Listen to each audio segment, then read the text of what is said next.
अगर आप भी चाहते हैं कि मैथिली स्टार अनिल यादव और बंशीधर चौधरी, विक्की राजा, धर्मेंद्र निर्मलिया और ऑल मैथिली सिंगर का सॉन्ग सबसे पहले आप तक पहुंचे तो दीपक म्यूजिक एंटरटेनमेंट को दबा के चैनल को सब्सक्राइब जरूर करें और साथ में बेल आइकन को दबाना ना भूलें।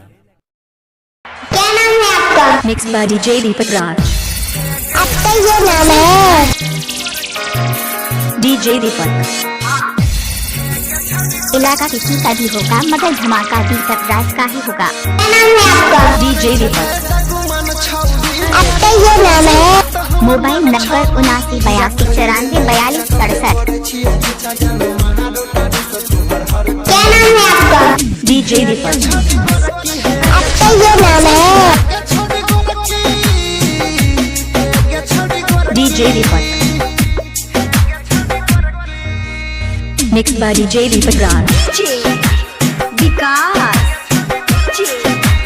विकास मटियार कला सिचोड़ सीतामढ़ी से मटियार कला बजरंग टोल सिचोड़।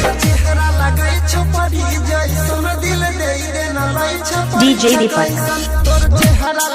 क्या नाम है आपका? डीजे दीपक। आपका ये नाम है?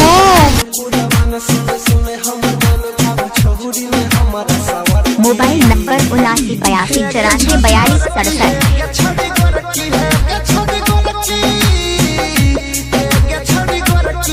Mix by DJ Deepak Raj.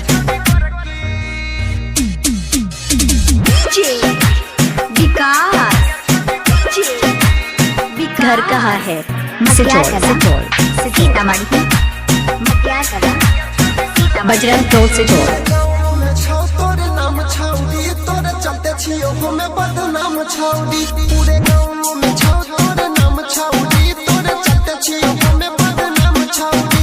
DJ Deepak.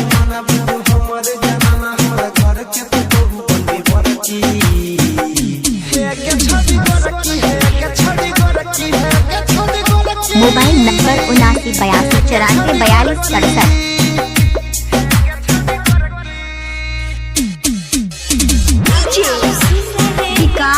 Mix by DJ Deepak Raj. Matiyar Kala Sitamarhi Matiyar Kala Sitamarhi सिचोड़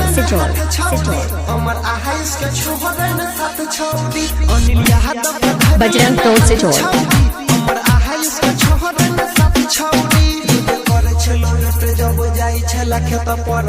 इलाका किसी का भी होगा मगर धमाका दीपक राज का ही होगा।